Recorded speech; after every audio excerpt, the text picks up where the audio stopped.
وصلى الله وسلم على سيدنا محمد خاتم الأنبياء وحبيب رب العالمين أبي القاسم الأمين وعلى آله وصحبه أجمعين. إن أصدق الحديث كتاب الله وخير الهدي هدي رسول الله صلى الله عليه وسلم وشر الأمور محدثاتها وكل محدثة ليس في دين الله بدعة وكل بدعة ضلالة وكل ضلالة في النار. فعليكم بالجماعة فإن يد الله مع الجماعة ومن شد في النار. بسند المتصل إلى الإمام الخطيب التبريزي رحمه الله تعالى قال باب الأضحية أن أنس بن مالك رضي الله تعالى عنه قال ضحى رسول الله صلى الله عليه وسلم بكبشين أملحين أقرنين ذبحهما بيده وسمى وكبر. قال رأيته واضعا قدمه على سفاحهما ويقول بسم الله Wallahu akbar, muttafaqun alaihi.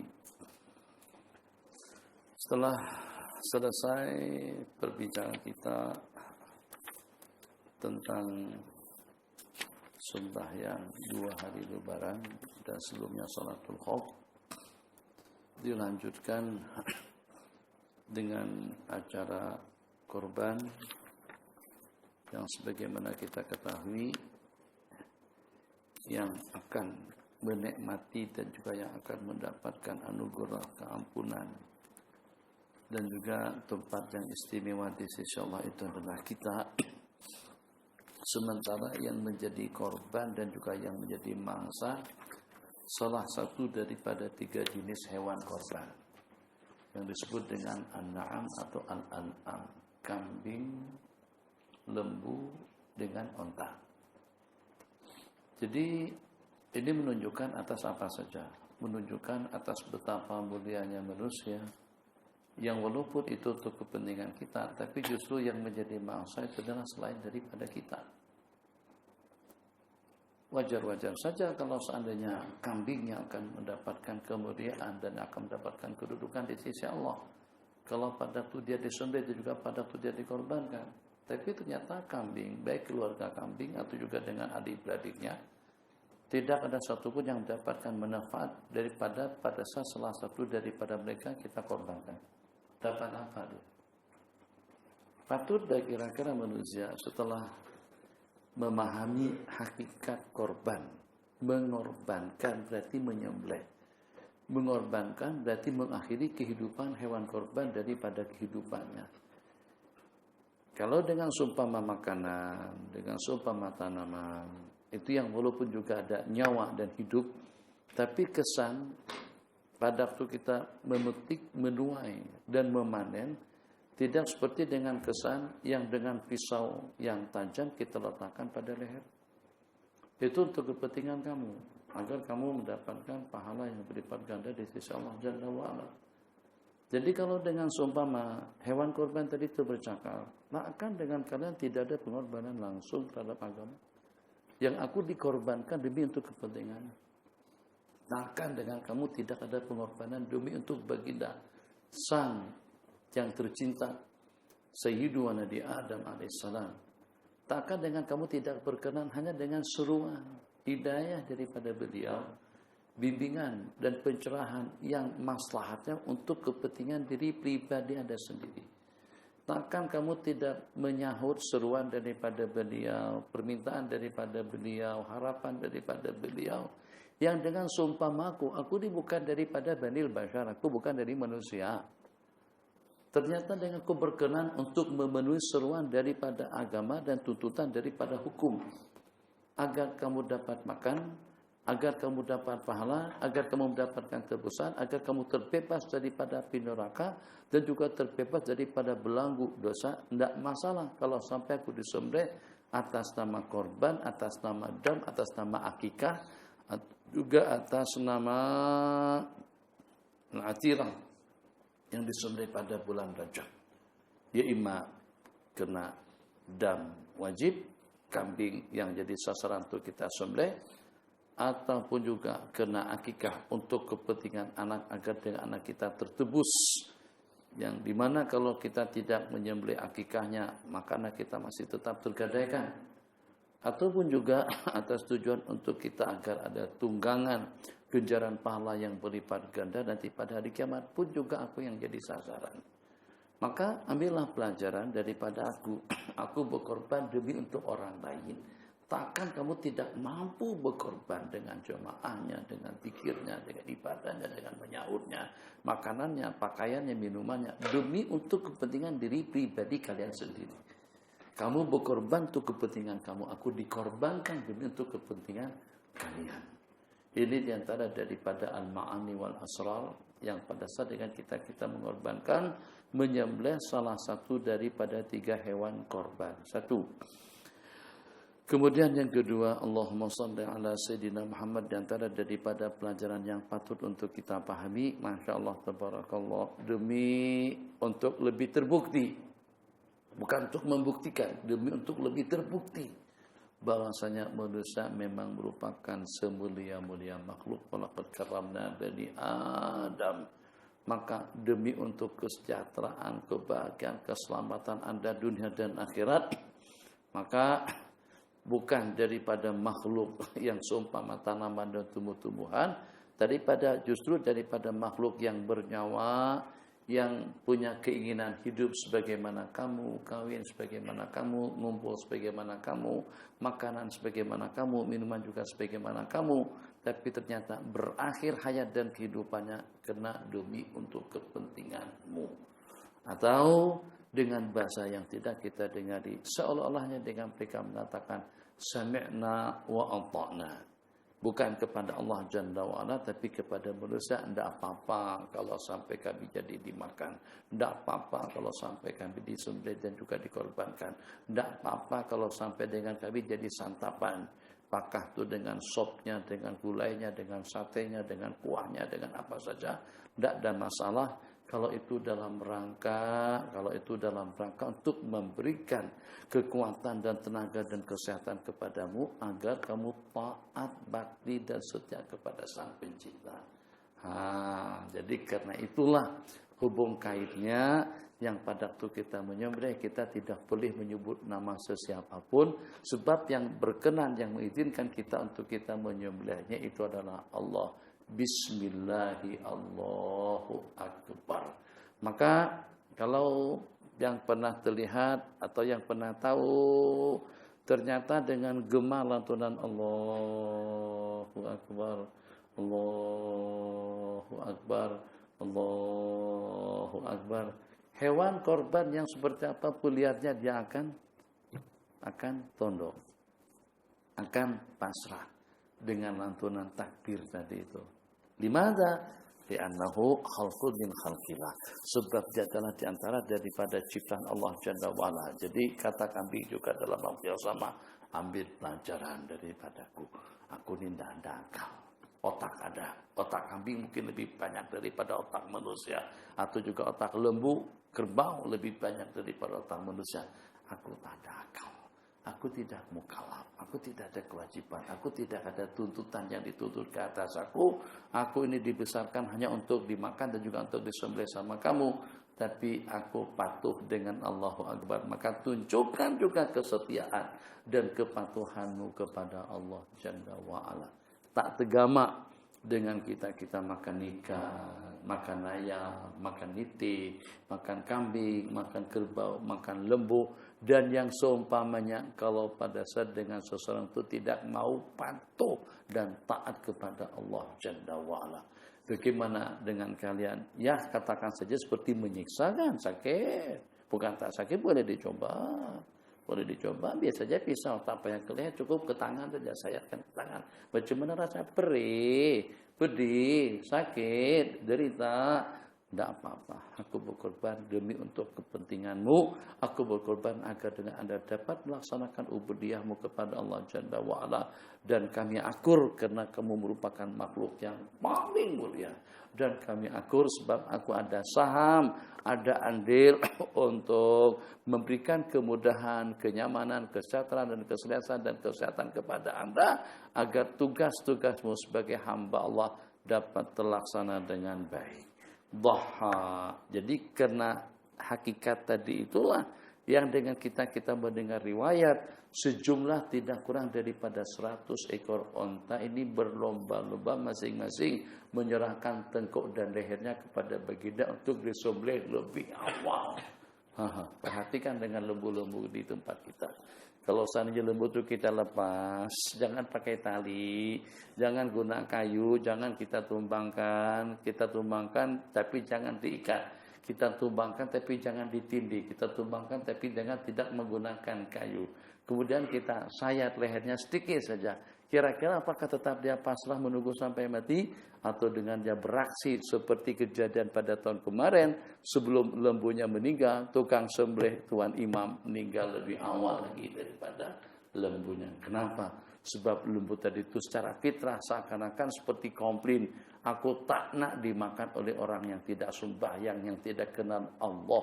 Aku tak nak bersekongkol, bersyubhat dengan orang-orang yang aku berikan tenaga kepadanya, tapi justru tenaganya digunakan untuk li ghairillah, digunakan untuk berbuat maksiat kepada Allah Subhanahu wa taala. Dhaha Rasulullah sallallahu alaihi wasallam dengan 2 ekor kambing amlahaini adhimaini akranaini yang bertanduk. Dabahahuma biyadihi, 2 kambing gede dan besar. Amlah ima karena dengan hajamnya yang besar atau juga dengan warnanya, ada riwayat dengan abyadaini, dengan 2 ekor kibas, dengan 2 ekor kambing putih. Qala aqranaini yang bertanduk, dabahahuma biyadihi, ada riwayat Nabi kita bersabda, hada ani, ini untuk aku, wahada an ummati, dan ini untuk umatku yang tidak berkorban. Jadi sampai kepada korban pun Nabi kita masih mengingat kita. Ini kambingnya tak banyak mana, hanya setakat 2 ekor saja. 1 ekor untuk beliau dan keluarga, dan satunya Nabi kita niatkan untuk umat yang tidak berkorban. Ulama mengatakan daripada kejadian tadi itu diistinbat bahwasanya boleh-boleh saja dengan kita beramal, yang dengan amalan yang kita amalkan kita niatkan pahalanya untuk orang lain. 1. Kemudian yang kedua, juga terbukti boleh dengan kita menghadiahkan amalan dan kebajikan kita kepada orang yang masih hidup. Kenapa? Karena Nabi kita menyembelih hewan korban tadi itu dan Nabi kita niatkan untuk umat. Qala wa samma padabahahuma biyadihi. Nah, jadi ya ala kulli hal yang penakut itu cerita lain lah. Yang masih ada kebolehan dan juga ada teori dan juga ada pengalaman, eloklah kalau kita langsung yang menyembelihnya. Jadi sunat korban jangan diwakilkan kepada orang lain. Kalau kita berkebolehan, kalau tak berkebolehan bakalan mati sebelum korban, atau sebelum korbannya, lebih elok kita minta bantuan dengan orang lain. Dia ada teorinya, agar bagaimana supaya daging itu tidak berbau hanyir atau tidak berbau garah. Katanya kaki jangan dibuka. Nah, jadi kita keriputkan kaki kita pada, karena pun teorinya juga nyembelih belum pernah. Jadi jangan dibuka, jangan kepala kambing itu antara 2 kangkang diketepikan. Jadi di sini. Nah, jadi tak tahulah itu ilmu apa, kita juga tidak tahu. Katanya kalau kepala kambing itu ada di antara kedua lutut kita, itu nanti dagingnya berbau. Ada daging kambing tak ada baunya, sedap saja. Itu di antara daripada teorinya. Kemudian yang kedua, dia kalau pada waktu kita sembelih matanya apa bahasa sini mata? Terbeliak. Matanya terbeliak. Jadi kalau orang yang lemah mentalnya takut kalau terlepas pisau daripada tangan. Ini lagi sedang pertengahan nih. Kan hembusan darah yang begitu kuat dan itu menghilangkan rasa perih dan sakit. Jadi terbukti itu atas kajian bahwasanya pada masa kita menyembelih kambing sembelihan yang secara Islam itu sama sekali dia tidak merasa sakit. Karena dengan hembusan napas yang keluar pada waktu dia menghembuskan napas dengan darah yang mengalir. Kalau ketakutan terangkat tangan daripada lehernya. Nanti menjadi sebab dan jadi pertanyaan halal tidak halal, boleh atau tidak boleh dimakan. Kenapa? Sebab pada waktu kita menyembelihnya tangan kita terangkat daripada leher.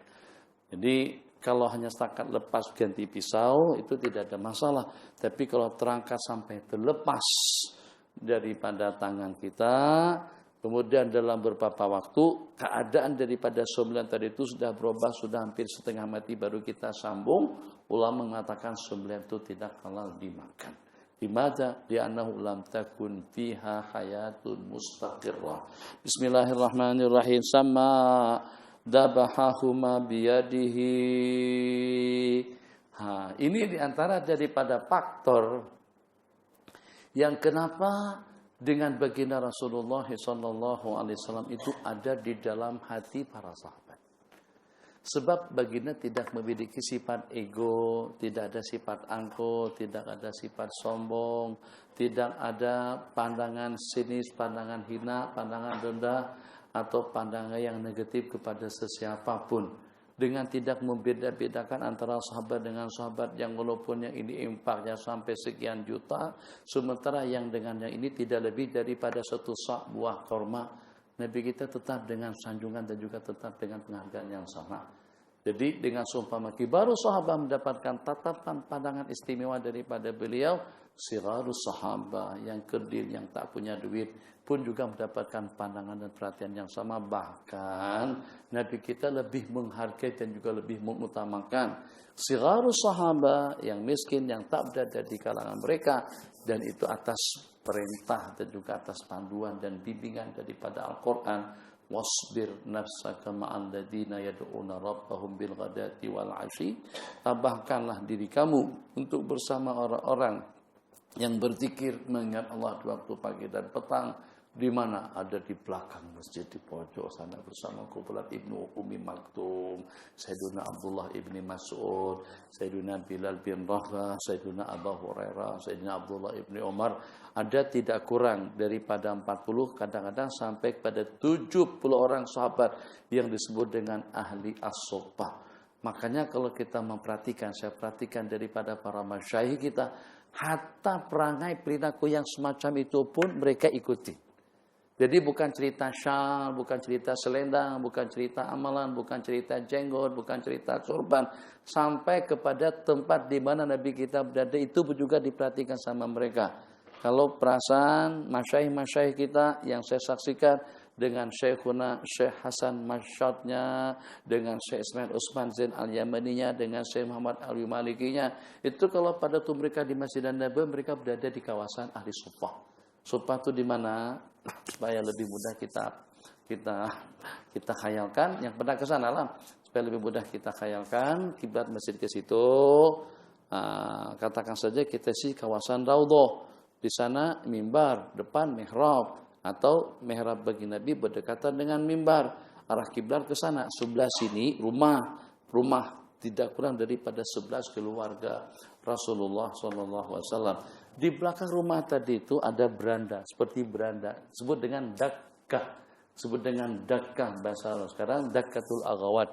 Belakang rumah, jadi pintu belakangnya ada jalan antara rumah. Tidak tahu loh sekarang sudah berubah, tidak berubah, tetap Masjid Nabawi tidak dirubah, kan seperti Masjidil Haram. Jadi antara rumah bagian tadi itu ada jalan yang membelah tengah-tengah antara rumah dengan dakkah tadi itu ada jalanan. Nah di situ para masyayikh. Saya di situ katanya disitulah kumpulan ahli suffah Sayyidina Abu Hurairah, Sayyidina Bilal. Jadi para ulama kita ini ingin duduk di mana? Duduk di tempat Nabi kita pernah duduk dengan para sahabat. Sampai yang seperti itu pun juga mereka perhatikan. Kenapa? Sebab itulah makna firman Allah yang berbunyi fattabi'uni la yu'minu ahadukum hatta akuna ahabba ilaihi. Apa yang Nabi kita suka itu juga apa yang Nabi kita inginkan. Di sanalah kesukaan dan juga keinginan kita. Fabahahuma biyadihi. Mereka tengok, Masya Allah, tabarakallah. Apa masalahnya, apa problemnya kalau Nabi kita perintahkan, kalau Nabi kita suruhkan. Tapi ternyata dengan seumpama menyembelih kambing pun, Nabi kita sedang menyembelihnya.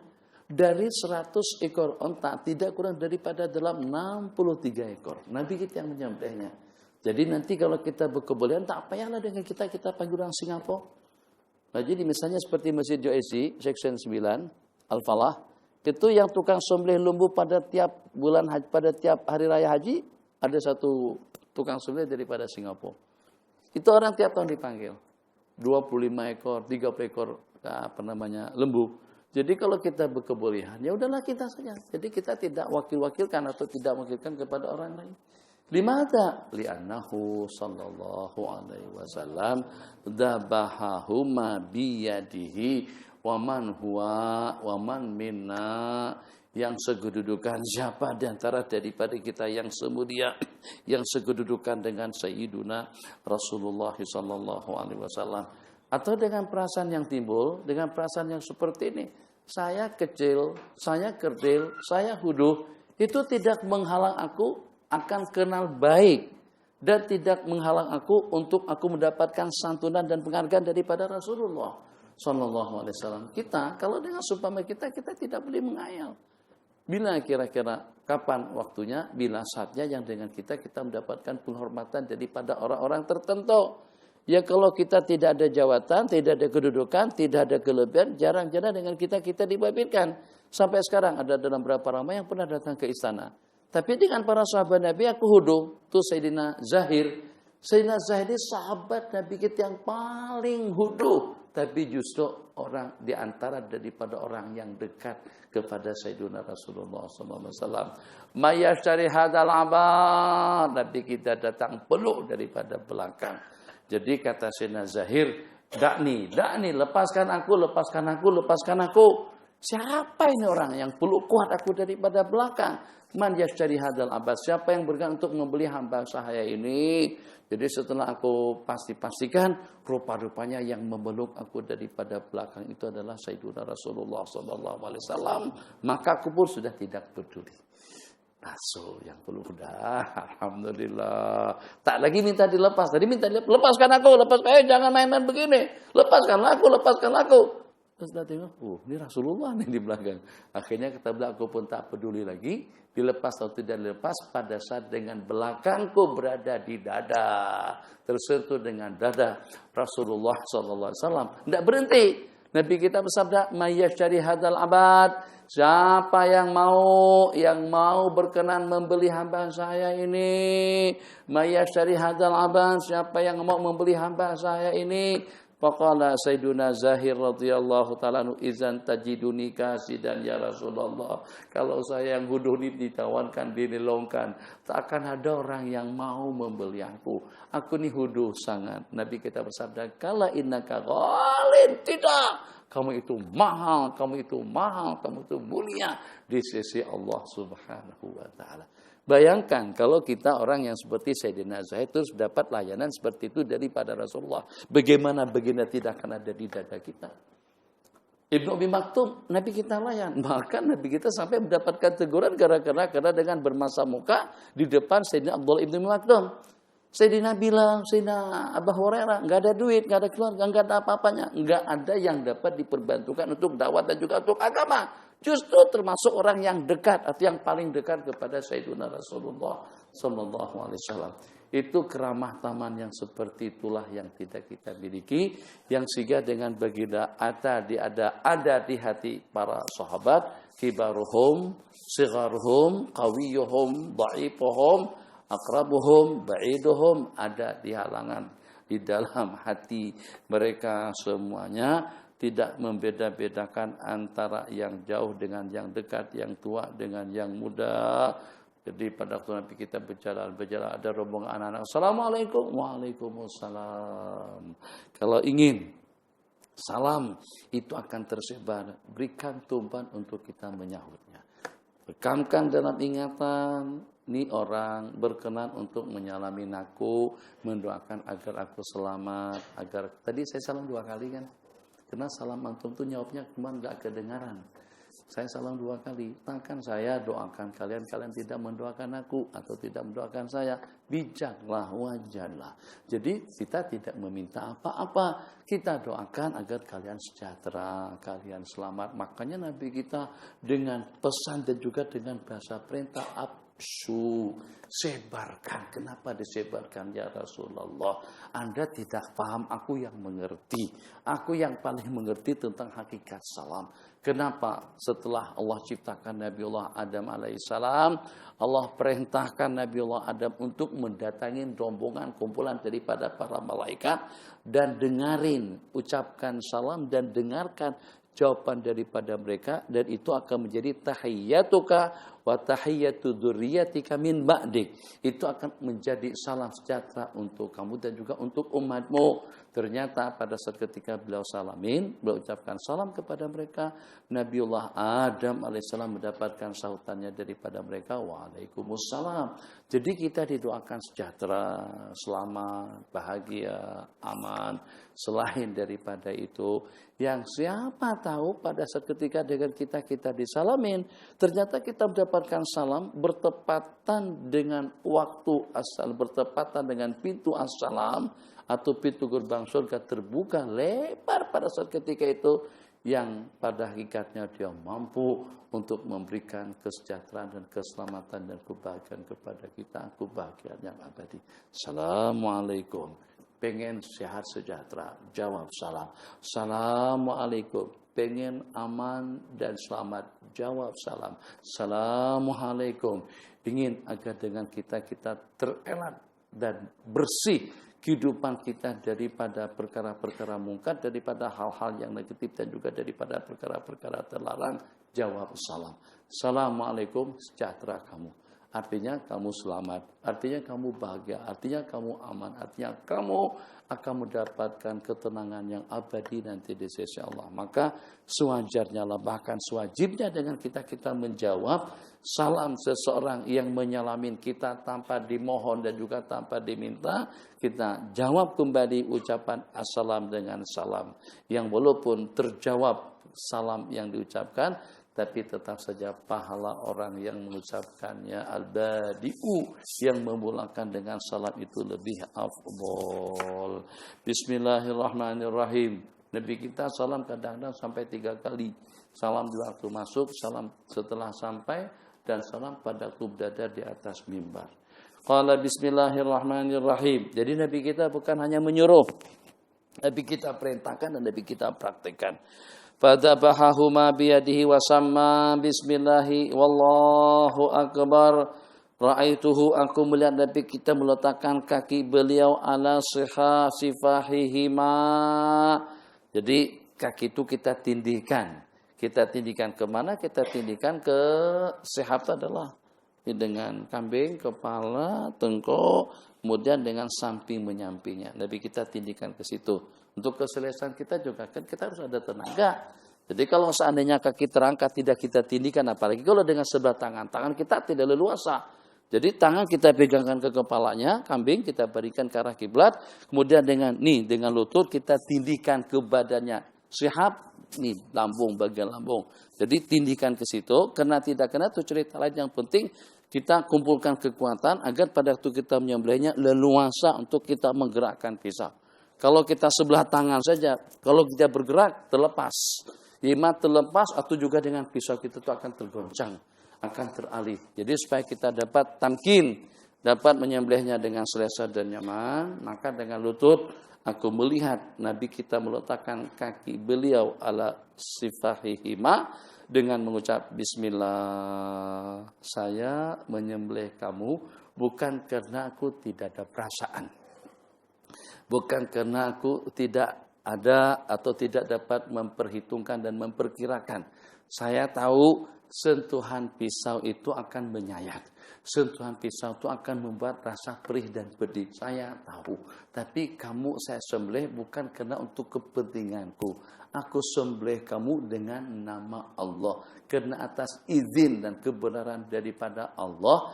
Atas kebenaran daripada hukum. Aku sembelih kamu. Jadi bukan tujuan untuk menyiksa. Bukan juga tujuan untuk menyakiti. Bismillahirrahmanirrahim. Allahu Akbar. Allah yang maha besar.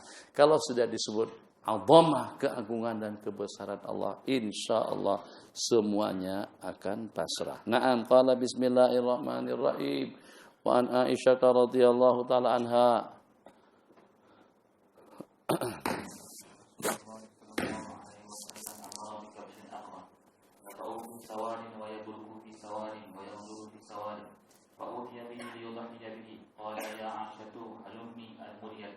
ثم قال اشخذيها بحجر ففعلت ثم أخذها وأخذ الكبش فأرجعه ثم ذبحه ثم قال بسم الله اللهم تقبل من محمد وآل محمد ومن أمة محمد ثم ضحى به رواه مسلم. Anna Rasulullah sallallahu alaihi wasallam amara, Nabi kita memerintahkan sahabat untuk mencarikan kabas akran kibas. Kibas itu bahasa kita biri-biri. Tapi dia bentuknya tidak seperti biri-biri. Kalau dengan biri-biri itu dengan bulunya kerinting. Tapi kalau dengan kibas atau dengan kabs tidak seperti itu. Jadi rupa bulu seperti bulu kambing. Tapi rupa seperti biri-biri. Badannya besar, lebih besar daripada kambing biasa.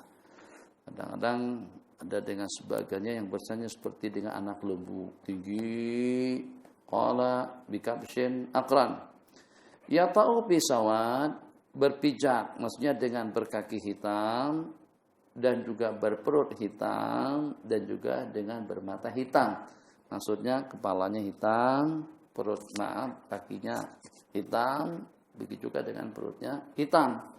Fa'utiya bihi, ikut muasafat kriteria yang Nabi kita sebutkan, maka mereka carikan kambing yang semacam itu. Setelahnya itu Nabi kita bersabda, ya Aisyah, halummi al-mudyata Aisyah, coba tolong bagikan pisau, tapi terlebih dahulu ishadiha bi'ajarin. Asah dulu, apa bahasa kita asah? Tajamkan dulu dengan batu. Itu rasa kesian. Ini bukan biola. Nah, ini leher kambing. Jadi jangan dengan pisau yang tumpul. Kambing bawang kalau jadi aku tahu rasanya bagaimana. Santai mereka kambing, masya Allah. Nah, asal dulu kita tajamkan. Terserahlah cara menajamkan itu dengan apa. Apakah itu dengan batu, apakah itu dengan besi, atau pisau dengan pisau. Krek, sebelah menyebelah sampai tajam. Mana kita tahu, ya boleh kita coba. Kita asah dengan ujung jari seperti itu. Rawan tajam atau tidaknya. Syadiha bihajarin. Jadi diantara daripada ihsan kita kepada binatang. Sampai dengan menggunakan pisau yang tajam. Ishadiha bihajarin fafa'altu.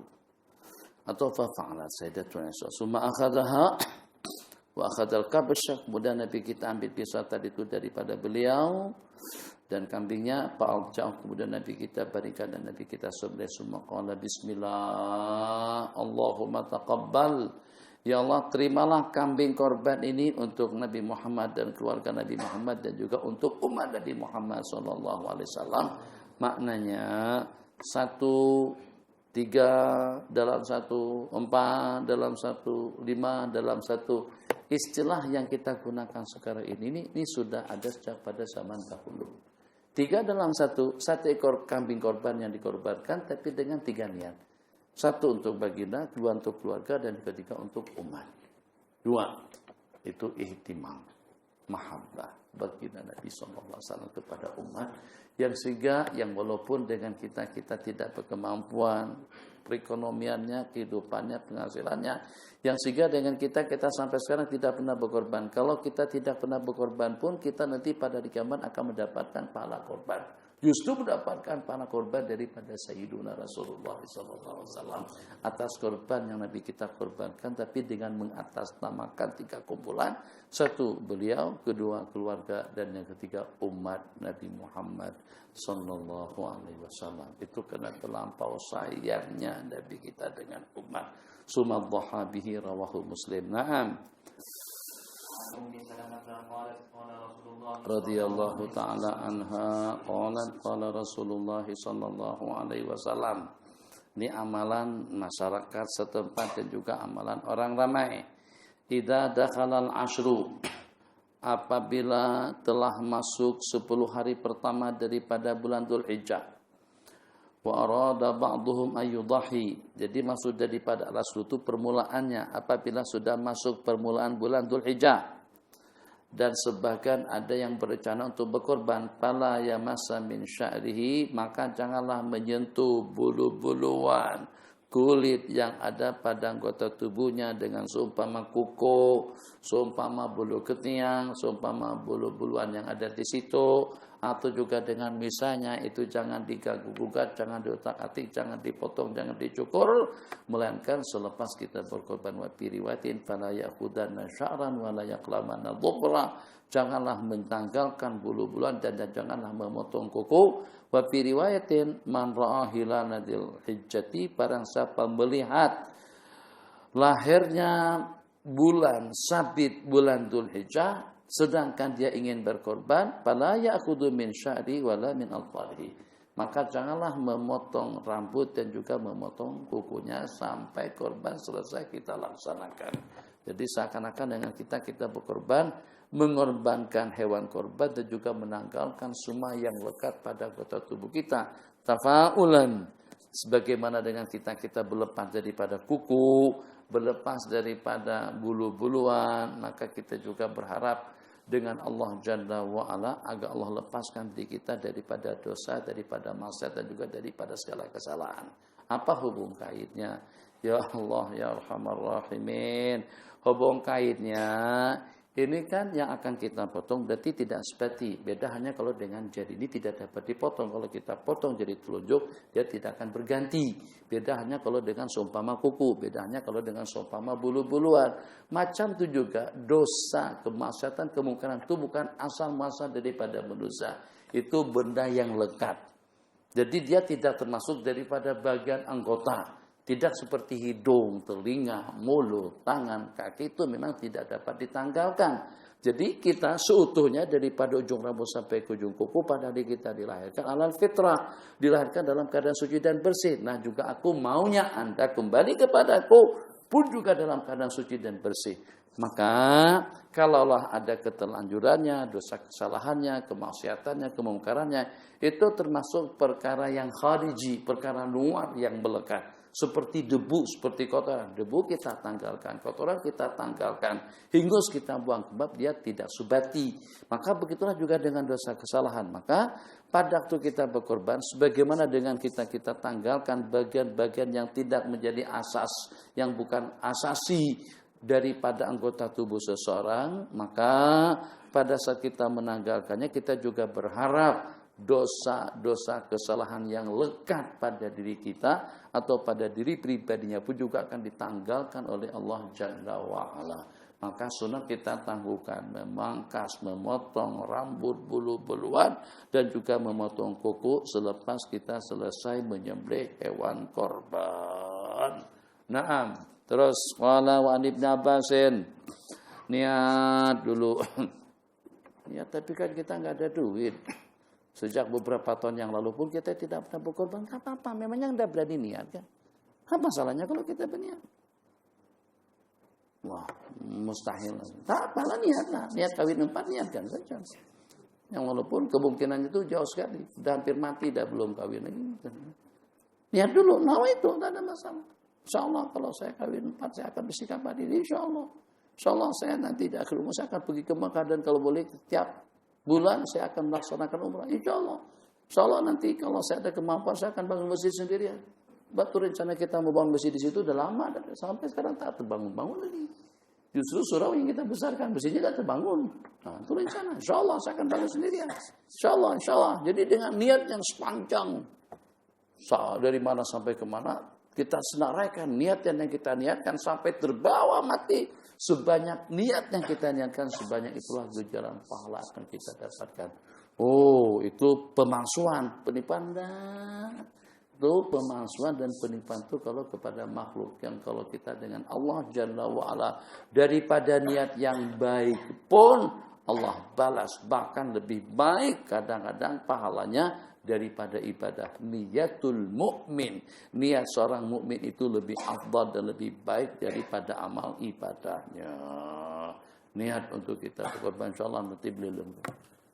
Anak-anak semuanya ya, insyaAllah ya. Nanti Bapak kita akan beli lembu. Pokoknya nanti raya korban, Bapak mau cadang, mau beli lembu. Bapak. Ya ampun, Bapak tak pernah beli. Bapak akan berkorban dengan lembu atau kerbau. Ayam pun Bapak tak punya uang untuk beli ayam. Selalunya kita makan ikan, saja ikan. Jangan macam tu. Itu kuasa Allah Jalla wa'ala. Mungkin saja nanti Bapak bukan setakat 1, beli 10. Bapak jangan menghayal, Bapak jangan merepek. Bapak jangan merepek. Bapak yakin dengan kekuasaan Allah Jalla wa'ala. Siapa tahu nanti dengan kita dapat duit. Ternyata di bawah beranda rumah kita ini ada petrol, di situ ada emas.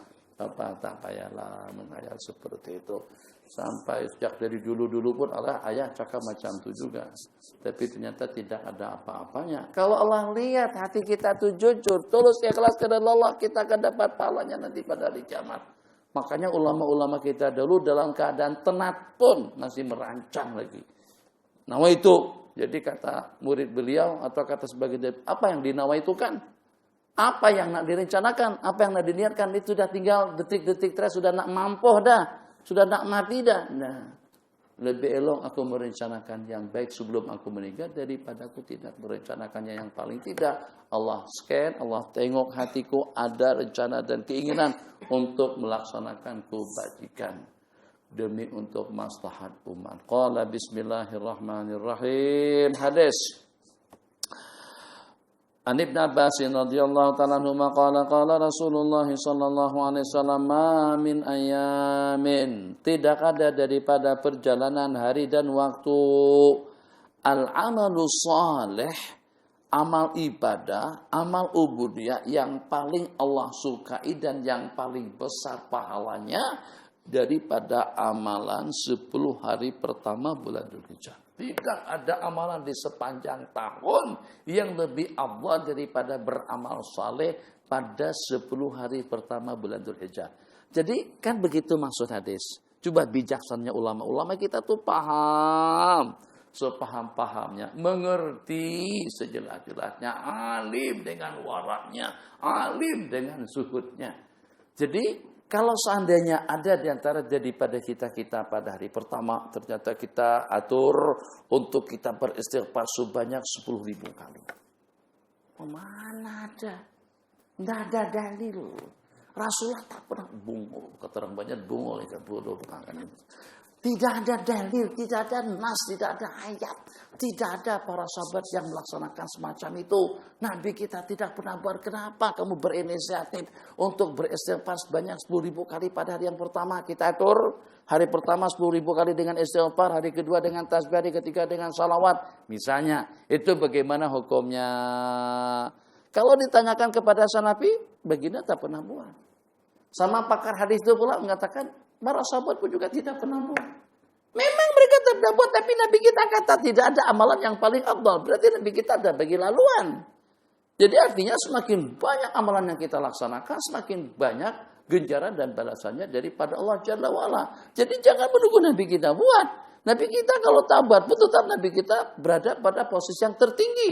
Kalau dengan kita akan naik dengan apa? Kita akan naik martabat kita itu dengan amalan. Qala, lihat dengan hadisnya, tidak ada daripada amalan di sepanjang hidup yang lebih afdal daripada beramal pada 10 hari pertama bulan Dzulhijjah. Sahabat bertanya, qalu ya Rasulullah walal jihadu fisabilillah, dan juga dengan jihad di jalan Allah. Tidak ada amalan yang lebih afdal sampai mengalahkan pahala orang yang berjuang di jalan Allah. Iya juga mengalahkan pahala orang yang berjuang di jalan Allah, kecuali kalau seseorang yang berperang di jalan Allah dengan harta dan jiwa raganya, kemudian tidak ada yang kembali. Hartanya habis, jiwa raganya tumbang di jalan Allah Jalla wa'ala. Itu saja satu-satunya amalan yang menandingi amalan orang yang beramal pada 10 hari pertama daripada bulan Dzulhijjah. Jadi dengan baginda Nabi kita tidak tentukan apakah itu dengan salawatnya, apakah itu dengan infaknya, apakah itu dengan tasbihnya, supaya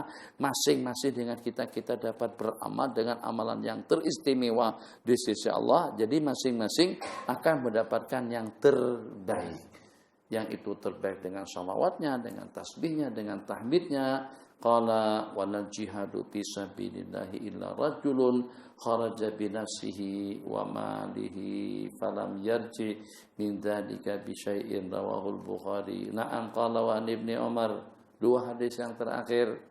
Ibnu Umar radhiyallahu anhu qala qama Rasulullah sallallahu alaihi wasallam bil Madinah 10 sinin yudhi, Nabi kita bermukim di Madinah selama tidak kurang daripada dalam 10 tahun, dan Nabi kita berkorban pada tiap tahun yudhi, kecuali pada tahun yang terakhir, pada tahun yang ke-10 itu Nabi kita berkorbannya di Mina sejumlah tidak kurang daripada 100 ekor onta yang Nabi kita sembelih.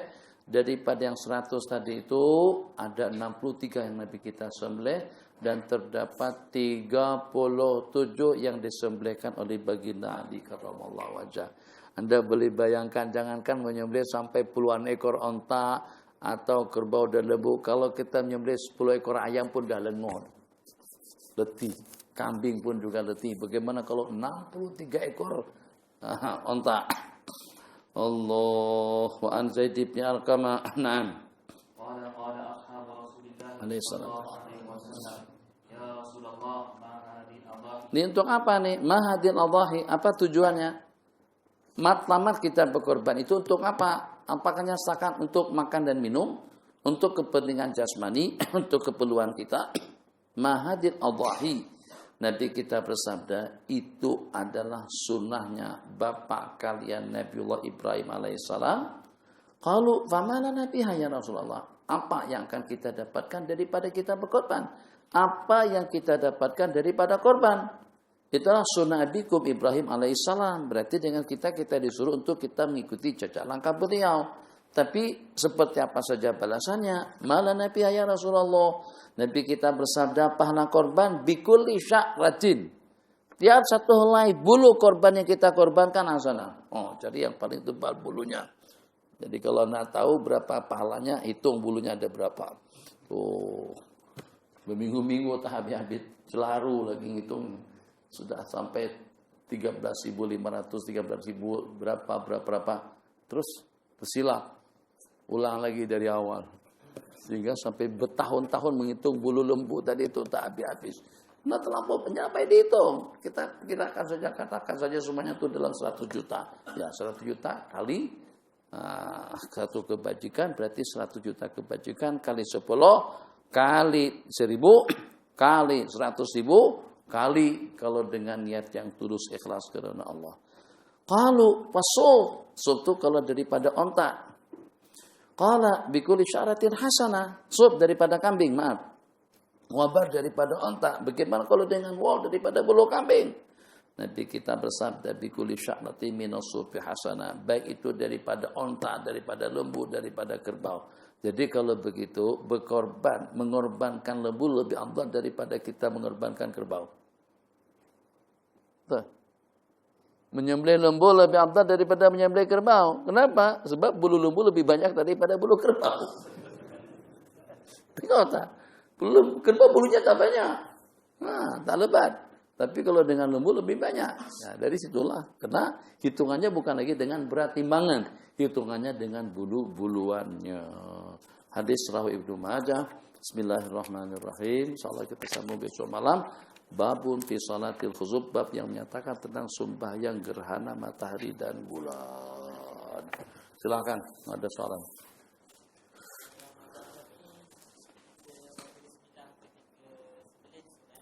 Ya.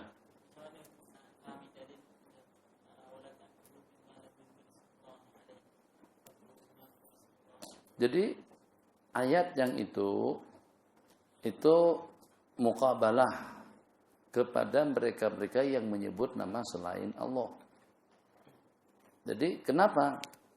Sebab hayawan atau dengan hewan korban binatang yang kita sembelih dengan menyebut nama selain Allah Jalla wa'ala itu berarti tidak halal dimakan.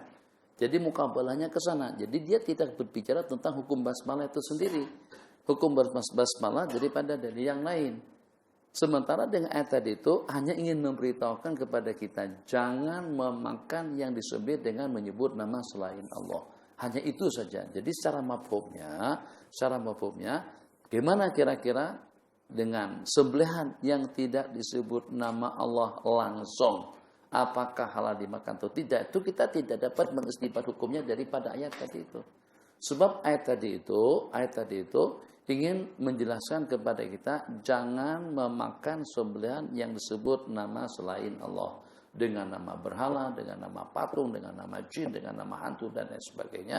Itu nama-nama disebut dengan nama makhluk-makhluk gaib yang ada di lokasi ini, dan juga dengan nama makhluk-makhluk halus yang senantiasa selalu mengganggu kita umat manusia, kita sembelih. Itu yang tidak boleh dimakan. Jadi muqabalahnya kepada yang disembelih li ghairillah. Maka ayat nyatakan janganlah sekali-kali dengan kamu memakan makanan atau dengan hewan korban yang kita sembelih yang disebut nama selain daripada Allah Jalla wa'ala. Jadi untuk kita beristidlal bahwasanya tidak halal dimakan kalau kita tidak menyebut nama Allah, itu tidak jelas. Makanya terdapat khilaf di kalangan ulama. Yang mu'tamad dalam mazhab kita sah-sah saja sembelihannya, yang walaupun kita tidak mengucapkan bismillah, di anal basmalah inda dzabah hukumnya sunnah. Yang lain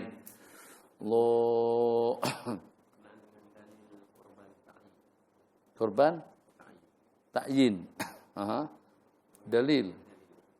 Bagaimana dengan dalilnya? Kan dalil itu seperti dengan nazar. Jadi pentakyinan kepada hewan korban, ini untuk korban saya, ini korban buat tahun ini misalnya. Jadi kita dalam bahasa hukum tidak mewajibkan kepada kita untuk kita berkorban, dan juga tidak menuntut dan tidak mewajibkan kepada kita untuk melaksanakan ibadah-ibadah sunnah. Buat, tak buat ada masalah. Tapi kalau pada waktu kita takyin, pada waktu kita nazarkan, pada waktu kita wajibkan pada diri pribadi kita, maka kita wajib melaksanakannya. Wujuban, kewajiban sesuatu yang kita laksanakan itu justru atas inisiatif dan juga atas keinginan daripada kita sendiri. Kan sekarang kambing bebas. Nah disembelih tak ada masalah. Tapi pada saat kita katakan ini untuk korbanku. Jadi agama tidak membiarkan seseorang bercakap sewenang-wenang dan juga semau-maunya. Maka tiap percakapan, tiap perbicaraan, tiap ucapan yang kita sebut, atau juga tiap pernyataan yang kita nyatakan, itu akan ada hukum hakamnya. Maka diantara daripada perbincangan yang terpaut dengan hukum hakam, ucapan kita ini untuk korbanku. Maka menjadi muayyan kambing tadi itu wajib disembelih, bukan karena diwajibkan kita berkorban, tidak. Berkorban hukumnya sunnah, tapi diwajibkan itu kenapa? Karena kita seperti berjanji untuk mengorbankannya. Di belakang dua soalan.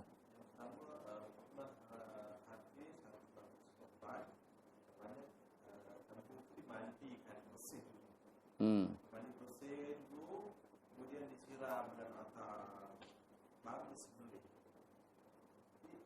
Ditanya katanya insyaallah nanti di surga binatangnya itu bersih dan bau harum. Insyaallah. Gimana kira-kira?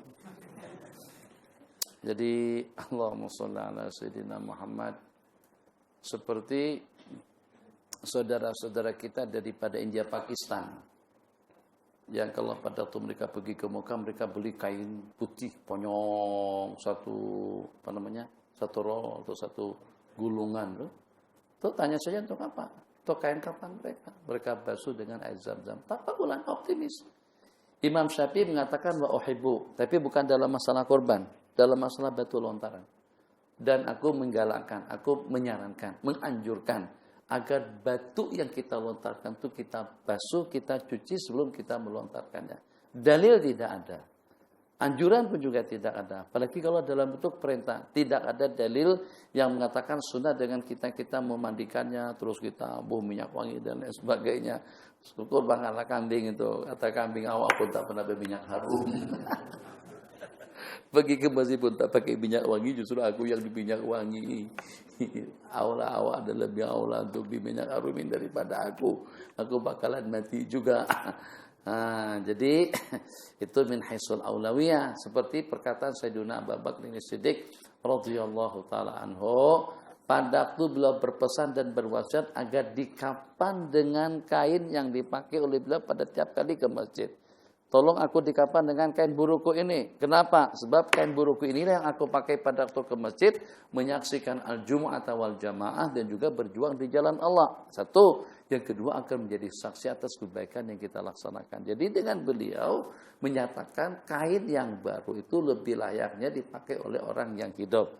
Tadi seperti juga dengan bahasanya. Tapi ini bukan cerita kita tidak pernah berwangi-wangian. Bukan cerita karena dengan orang tidak pernah mandi. Jadi kalau seandainya seseorang seperti itu memang lebih aula dengan dianya terlebih dahulu sebelum kita memandikan lembu dan kerbau, sebelum kita menyembelihnya. Jadi kalau atas niatan yang semacam itu insya Allah khair, baguslah. Jadi dengan kita, ini kan korban, ini bukan untuk kita. Satu, korban ini kita sembelih taqarruban ilallah, untuk mendekatkan diri kita kepada Allah. Sopan tentunya kalau pada itu dengan kita tidak memakai baju yang sudah kita pakai sebelum, tidak memakai baju yang kita pakai pada waktu kita sembahyang di hadapan Allah, atau pada waktu kita melaksanakan ibadah. Katakan saja ada kesesitipan seperti itu. Misal, seperti mereka tidak memakai baju yang dipakai pada waktu yang sudah terbawa ke dalam tandas. Tak dipakai. Aku tak nak memakai baju di hadapan Allah yang sudah aku pakai tadi pada waktu aku masuk tandas. Wajib? Tidak. Sunat pun juga tidak. Tapi itu syu'ur, ihsas, perasaan. Jadi seperti Sayyidina Abu Hurairah radhiyallahu ta'ala anhu, di saat beliau akan berselesai terus beliau mengelak. Kenapa mengelak? Sebab aku dalam keadaan junub. Nabi kita bersabda, subhanallah innal mu'min la yajunub. Seorang mukmin itu la yanjus. Itu hanya hukmi saja, secara hukum saja. Nah, perasaan daripada Sayyidina Abu Hurairah tidak layak bersalaman, bertatapan muka dengan bagi Nabi di waktu dalam keadaan junub. Ataupun juga seperti sebagian dengan bagi Nabi kita sendiri pun juga ajarkan cara-cara seperti itu. Tidak pernah Nabi kita berzikir kecuali dalam keadaan suci dan bersih. Rasa tidak patut betul kalau mulutku ini menyebut di waktu aku dalam keadaan tidak bersih. Makanya ulama mengatakan makruh atau sangat-sangat digalakkan kalau pada waktu kita nak membaca, nak bertasbih, nak berzikir, itu kita kumur-kumur dan kita bersihkan mulut kita terlebih dahulu. Wajib? Tidak wajib. Maka karena kurban kita persembahkan untuk mendapatkan ridho daripada Allah, eloklah, jangan sudahnya bulunya ya Allah bercelumuran dengan najis, dengan tai, bosok, kotor. Jadi secara jujur kita pun mungkin tidak berkenan. Kalau ada orang menghadiahkan satu ekor kambing kotor seperti itu, takkan yang sekotor itu yang kita sembelih untuk kita sendiri, itu yang kita hadiahkan. Kalau kita nak menghadiahkan sesuatu kepada seorang, mesti kita pilih-pilih yang bersih, yang bening. Sehingga kalau misalnya sematu mangkok sop kambing, nah setelah sop kambing kita isi, kemudian kita bawang goreng, kemudian dengan racikan daripada daun sop, nampak kelihatan mempesona, yang maupun rasanya tak sedap mana, tapi penampilannya meyakinkan. Nah, kan begitu tuh di restoran-restoran. Nah, sekarang kita nak tampilkan untuk Allah Jalla wa'ala, takkan dengan kita menyembelih yang secara sembarangan tadi itu. Jadi kalau ke sana niat dan halal tuju rencananya atau keinginannya, insya Allah akan mendapatkan balasannya daripada Allah. Kenapa? Sebab itu dalam berapa juta kali ganda lebih afdal dan lebih besar daripada misqal. Faman ya'mal misqala dzarratin khairan. Itu termasuk daripada khairan. Dicuci, dibasuh, kemudian kita wangikan. Tapi untuk harum, itu terlebih sedikit. Tidak ada dalil yang mengatakan kalau kita tidak minyak harumi, nanti korban kita tidak harum. Kalau kita tak mandikan, nanti korban kita jadi kotor. Itu tidak ada yang seperti itu. Tapi niat untuk mempersembahkan yang bersih, yang wangi dan yang harum itu bagus. Seperti sebagian sebelum tidur berwangi-wangian dulu. Seluruh anggota tubuhnya, bukan pakaian, tubuh. Kenapa? Sebab katanya malaikat itu suka dengan bau-bauan yang wangi dan harum. Kedua,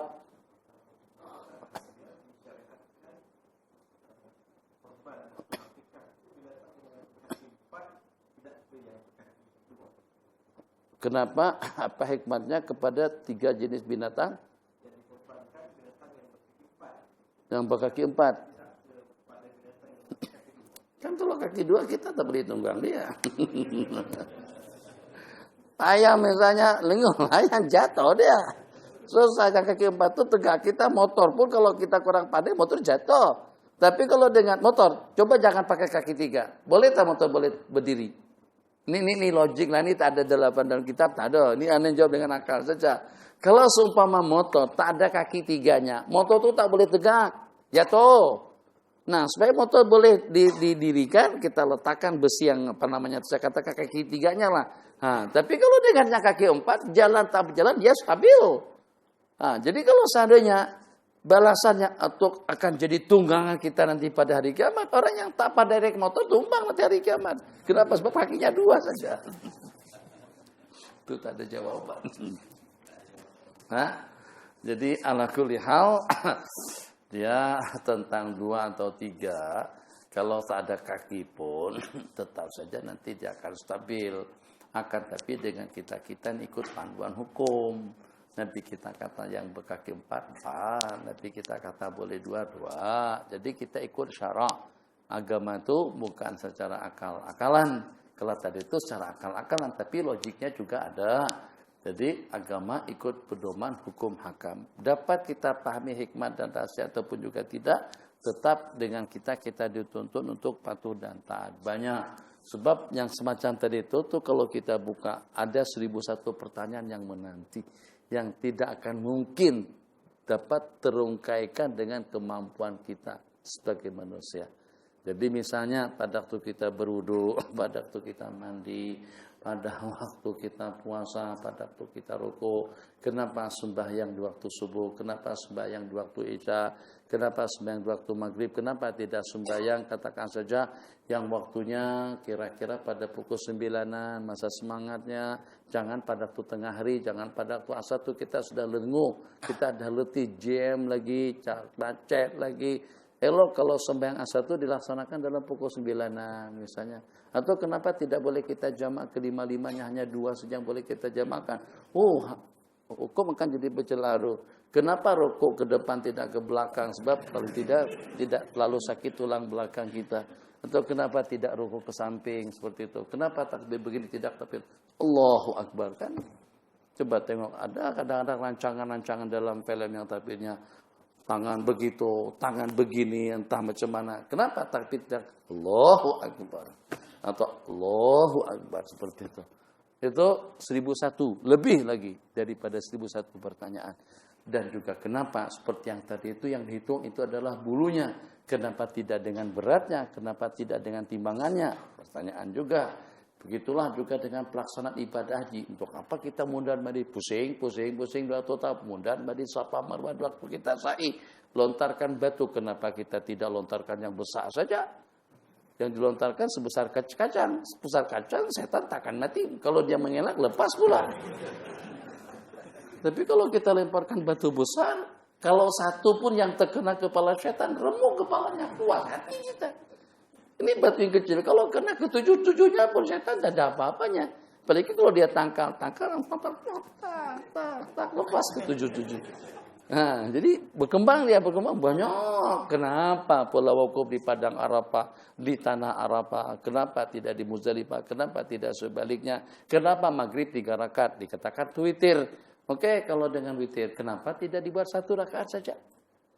Kenapa harus 3? Sedangkan dengan witir kan boleh 1 rakaat saja. Nah, kalau kiasannya itu sebagai witir untuk di siang hari dengan sembahyang maghrib dan witir di malam hari dengan sembahyang witir, kenapa tidak boleh kita laksanakan maghrib dengan 1 rakaat saja? Jadi kata ulama itu kesemuanya ta'abbudi, arti ta'abbudi, Allah ibadahkan kita dengan perkara-perkara tadi itu tanpa kita harus mengenal hikmat dan rahasianya. Yang lain, habis. Ada.